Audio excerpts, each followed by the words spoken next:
ካናዳ ባጠቃችሁ ሞሮኮ ግቡን አስቆጥራ አሸንፋ ወጣች። ጋይስ በስማም ምን አይነት ጨዋታ ነው ያየነው ማለት ነው። ሁለት የተለያየ አጋማሽ ነው ያየነው። ሁሉም ጨዋታ ላይ ግን ካናዳ ታጠቃ ነበረ። ከጨዋታው ጀምሮ እስከ መጨረሻው ድረስ ካናዳ እያጠቃች ነበር፣ ግን የሞሮኮ ካውንተር አታክ ማለት ነው። ዛሬ ሳኢብሪ እንግዲህ በጉዳት ምክንያት እንደማይሰለፍ ስናቅ ዛሬ የሞሮኮ አታክ ምናምን ተበላሸ ብለን አስበን ነበር። እውነት ነው ሞሮኮ ዛሬ አታክ አድርጋለች ነው ማለት በጣም ይከብዳል። በቃ ሙሉ ጊዜዋን ሳትወድም ቢሆን በግዷ እየተከላከለች ነበረ፣ ግን ማለት ነው የሚሄዱት ካውንተሩ እኮ በባዶ አይመለስም ነው የምላችሁ። እንደውም አራት መሆን የሚችልበት ግብ አጋጣሚዎች ሁሉ በቃ ምን አይነት ካውንተር እንደሚሄዱ ማለት ነው ሄደው የሆነ ችግር ፈጥረው ነው የሚመለሱት። የሚገርም ካውንተር አታክ ነበረና ካውንተራቸው ሲመች በስማ በቃ ቀኙን በካውንተር አታክ እየሄዱ የአፍሪካ ኩራት የሆነችው ሞሮኮ ማለት ነው በቃ ኮሞዶ ካናዳን አሳፍራልናለች። አንቀንቀናም አንመላጣ አንተ ሰው ፈንጂ አንተ ያገኛለሁ እኔ እዚህ ካርሎስ ነህ ፀጉርን ተላጭተ እኔ ጋር ሙድን ተሰራብኛል ሙስጣፊ ትሆንብኛል እኔ ጋር እንደገና ጀመር ፀጉር ማሳጨት ተከልክሏል ሲጀመር ማለት ነው። በብርጭቆ ነው መፈቀፍቀል ሞሮኮ ባይሆን በጣም አሳዘኝ። ዞሮ መግቢያው ጭራሮ ነው አባቴ። አሁን ኦሊሴ ከዘንሽ ነው የሚያቀጥልልሽ እናቴ እኔ ለምን ዋሻለሁ? አላህ ሱብሃነ ወተዓላ ይርዳሽ። እንግዲህ ያለዛ ባቢ አባቴ በተቀን ነው የሚወፈርልህ እያልኩ ነው በቃ ፈጣሪ ይርዳችሁ። ምን ማድረግ አልችልም እኔ። እንደዚህ እየቋጠርንላችሁ ላይ ያሸንፉ ነው እንዴ? 3-0 ካናዳን ርምርም ሞሮኮይ እግር በቃ ቆልፈን ነው የቋጠርነው። ቆልፈን ማለት ነው። አንድ ያለችን እንዳይልብን የምናያት የአፍሪካ ቲም ተስፋ የምንጥልባት ሞሮኮ ስለሆነች ማለት ነው። ይችላሉ በቃ ፈርስት ሃፍ ኳስ ለቀቁላቸው ለካናዳዎች። እንደ ሌሎቹ የአፍሪካ ቲሞች ፈርስት ሃፍ የሚገርም ፐርፎርማንስ አሳይተው ሰከንድ ሃፍን አልተሞጃቦቹ። ሰከንድ ሃፍ ላይ አባቴ ተቀየሩባቸው ልጆቹን እኮ ፈርስት ሃፍ እኮ ገደሏቸው እኮ ሰባብሮ ሊጥሏል እንዴ። እነዛ አይደለም ብለው ተቀየሩባቸው። ብራሂም ዲያዝ የአሲስት ጌታ አባቴ ቢሳካላቸው እኔ በቃ ዋንጫ ራሱ ቢበሉ ብዬማ ከክርስቲያኖ ቀጥሎ ዋንጫ ቢያሳኩ ብዬ በቃ መመኝላቸው ሞሮኮ ነው። ግን አባቴ ፈረንሳይ አያስነካህም እንጂ ቢያረግላቸው ደስ ይለኛል። ግባና አውጣው ደስ ብሎኛል። በዓለም ዋንጫው አፍሪካን እያኮራች የምትገኘው ሞሮኮ አዘጋጇን ሀገር ካናዳን 3-0 ግልብ አድርጋ ወደ ኳርተር ፋይናል አልፋለች ማለት ነው። የዚህን ጨዋታ አጀማምራ የተመለከተ ሰው ይደነግጣል። 1-2 ቀይማ እንመለከታለን ምናምን ነው የምትለው ማለት ኦሊቨር ወደ 6 ቢጫ ነው ገና ፈርስታ ሁሉ የመዘዘው። ዝም ብሎ ይመዟል አበላሸብን ጨዋታችን ብዬ ነበር። እና ይሄ ባለፈው ሳወራችሁ ነበር አይደለ 2022 ላይ ገና 22 ዓመቷ ምናምን እንደዛ ነው የነበረ። እንዴት ስታብድ እንደነበር ሉሲን ሪኬ ራሱ ያደንቃት አስታውሳለሁ ማለት እቺ 8 ቁጥሯ በቃ ሜዳውን ታካልሏል ታብዷለች በዛ ማትዞርበት የለም ምናምን የሚላት ጀለስ ናት ማለት። ዛሬ ደግሞ ቀወጠችው 2 ጎል ያስቆጠረ ያለፉት የምድብ ጨዋታዎች ላይ ሶስቱም ጨዋታዎች ላይ ጎል ያስቆጠረላቸው ሳይባሪ ገና በ22ኛው ደቂቃ ምናምን ነበር ተቀይሮ ይወጣባቸው ማለት እና እነሱ ይጨንቃቸዋል እንዴ አንድ ሌላ 9 ቁጥር ይገባል 31 ዓመቱ ይገባል እሱም ጨራሽ መጨረሻ ላይ ጎል አስቆጥሯል። ብራሂም የሚገራርም ቆንጆ የ2 አሲስት አድርጓል። ኡናሂ ምን አይነት ድንቅ ተጫዋች እንደሆነ ዛሬ ደግሞ ጎል እያስቆጠረን ያስመለከተን ማለት መሀል ሜዳው ላይ ኮንትሮሉ እዛ ጋር የሚጠላቸው የሚገራርሙ ሃይቦሎች ምናምን ጨዋታው ላይ የሚያደርገው እንቅስቃሴ ምናምን እንዳለ ሆኖ ዛሬ ድንቅ ጎል አስቆጥሮ እንዲያሸንፉ ያደረጋቸው ሐኪም አንድ አሲስት አደረገለት ብራሂም አሲስት ብቻ ያበደ ነበር። ሞሮኮ እጠብቅሻለሁ ከዚህም በላይ እቺ አፍሪካን የምታኮራ ሀገር ዘንድሮ እየገሰገሰች ትገኛለች። አንተ ደግሞ ሼር ኮፒ ሊንክ ሪፖስት እያደረግ ገስግስ አቦ ይሄ ሞሮኮ ቲም ይለያል የሚገርሙ ናቸው። ካናዳን 3-0 አሳምነው ወደ ኳርተር ፋይናል ገብተዋል። 8 ውስጥ ገብተዋል። አባቴ ይችላሉ።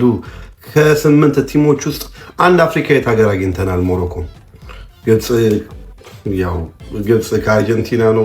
ምን ሊፈጠር እንደሚችል አናውቅም። ነገር ግን ሞሮኮች ኡናሂ 8 ቁጥሩ ይችላል። ብራሂም ዲያዝ ዋው! በዚህ ቶርናመንት ላይ ምርጡ ተጫዋታቸው ሳባሪ እንግዲህ ተጎድቶ ወጥቷል 22ኛ ደቂቃ ላይ።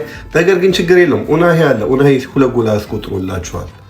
የሚገርም ቲም ነው ሞሮኮ ሌትስ ጎ 2022 ላይ 4 ውስጥ ገብተዋል። አሁን ግን ዘንድሮ ዋንጫ ነው አባል ዋንጫ እንጠብቃቸዋለን ለዋንጫ። አይ ሞሮኮ በስመ አብ ሲያስቀኑ ማለት ነው። ለማንኛውም ካናዳን ጥላ 8 ውስጥ በዓለም ዋንጫው እንግዲህ መግባት ትችላለች። ምንም የሚገርም ነገር የለውም።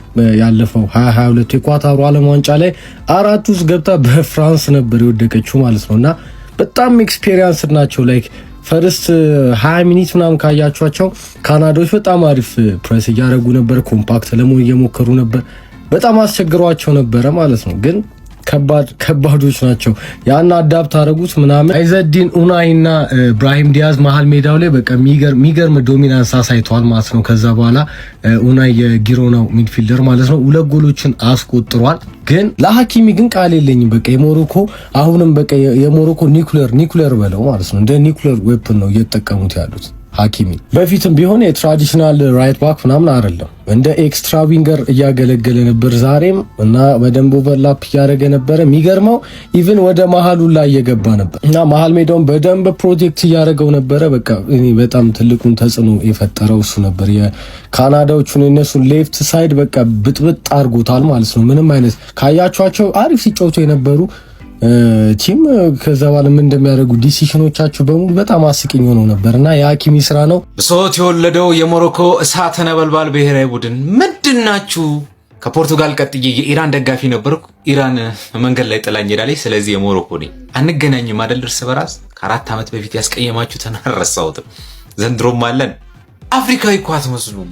በሰላም ነው ይመቻችሁ። ብቻ ግን አፍሪካዊቷ ሀገር ሞሮኮ የመጀመሪያው ሀገር መሆን ቻለች። በዓለም ዋንጫ ወደ ሩብ ፍጻሜ መቀላቀል የቻለች የራውንድ ኦፍ 16 የመጀመሪያ ጨዋታ ዛሬ ተካሂዶ ነበር። ካናዳ ከሞሮኮ ተገናኝቶ ነበር። ሞሮኮ 3-0 በማሸነፍ ወደ ዓለም ዋንጫ ሩብ ፍጻሜ መቀላቀል ቻለች። የመጀመሪያው ሀገር ሆናለች። ሞሮኮ 3ቱንም ጎሎች ያስቆጠረችው ከረፍት በኋላ ነው። 2ቱን ኡናሂ ያስቆጠረው፣ ከዛ አንደኛውን ጎል ደግሞ 90+8 ላይ ራሚና።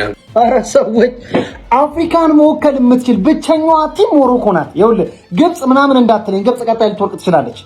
ይኸውልህ ሞሮኮ ግን ባክ ቱ ባክ በ22ም ዓለም ዋንጫ ላይ በዘንድሮም ዓለም ዋንጫ የሚገርም ግስጋሴ ነው የምታሳየው። ቀለል አድርጋ ነው የምትጫወተው። 3 ነው የምታገበው። አዘጋጅ ሀገር ካናዳ ላይ እንኪት 3 እጅግ በጣም አስገራሚውን ሞሮኮ አይተናል።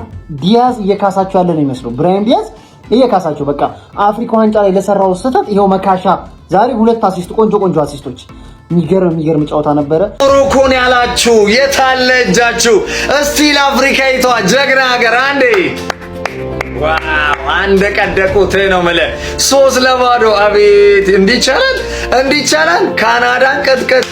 ተመልከቱ ኡናሂ። አረ በስመ አብ! ይሄን ተጫዋች ኡናሂ 2 ጎል ነው ያስቆጠረው። ባይዜ እኔ የትኛውም ክለብ ይሁን ፕሪሚየር ሊግ ላይ ይሄንን ተጫዋች ማየት አለብን። ኡናሂ የትኛውም ክለብ ይሁን ፕሪሚየር ሊግ ላይ ማየት ያለብን ተጫዋች ነው። ስለ አዮብ ቦአዲ ብቻ ነው የሚወራው፣ ስለ ታዳጊው ተስፈኛ ስለ 18 ዓመቱ ቃላት የለኝም ለሱም። ግን ይሄ ተጫዋች እንዴት አባቱ ነው የሚችለው? ሁሉም ቦታ አለ። አጥቂ መስመሩ፣ ሚድፊልደሩ። ኧረ በስመ አብ! ዋው! ኒማኛ ቪዲቼ ጫማ ሰቅሏል ያላችሁ ማን አልሰቀለም? ጫማ እዚህ ማዝራዊ ውስጥ ነው የሚኖረው። ሞሮኮች ፈርስት ሃፍ ላይ ትንሽ አስደንግጠውን ነበር ኳስ መያዝ ቢችሉም፣ ነገር ግን በጣም በተደጋጋሚ ጥፋት ያጠፉ ካናዳዎችን ስፔስ የለቀቁላቸው በጣም ሲሞክሩባቸውና ያሲን ቦኖ በተደጋጋሚ ሲያወጣቸው ማይተን ነበር። ማዝራዊም እንደተለመደው የሚገርም ፐርፎርማንሱን ቀጥሎታል። ኒማንያ ቪዲቼ የትም አልሄደም ያልኳችሁ በምክንያት ነው። እዚያ ዓለም ዋንጫ ላይ ማዝራዊ ያሳለፈበት ያለው የዲፌንሲቭ አጭወት በጣም ይለያል። አንዴ ሴንተር ባክ ላይ ይገኛል፣ አንዴ ፉል ባክ ላይ። የት ነው የማይገኘው? ዲፌንስ ውስጥ ነው የምትሉት ብቻ። ሐኪሚም እንግዲህ የሚገርም ቶርናመንቱን ቀጥሏል። 3ኛ ጎል ኮንትሪቢዩሽኑ ማግኘት ችሏል። ከዛ ውጭ ደግሞ ብራሂም ዲያዝ እየደነሰ ነው ለሞሮኮ እንግዲህ በዚህም በዛም እያለና 4ኛ ስቱ ላይ መድረስ ይችላል ማለት ነው። ኢስማኤል ሳይባሪ እንግዲህ ተጎርቶ ወጥቶ ነበረ። ሶፊያን ራሂሚ ነበር የተከሱ ከገባ በኋላ ራሂሚም እንግዲህ ሲያስጨንቃቸው ነበር። በስተመጨረሻም ደግሞ 98ኛው ደቂቃ ላይ ማግባት ችሎ ነበረ። ከዛ ውጭ ባለው ደግሞ አይዘዲን ኡናሂ ይህን ቶርናመንት ላይ እንደሚታወቀው እንግዲህ ጠፋ ብሎ ነበር፣ ብዙ ሙከራ አያደርግም።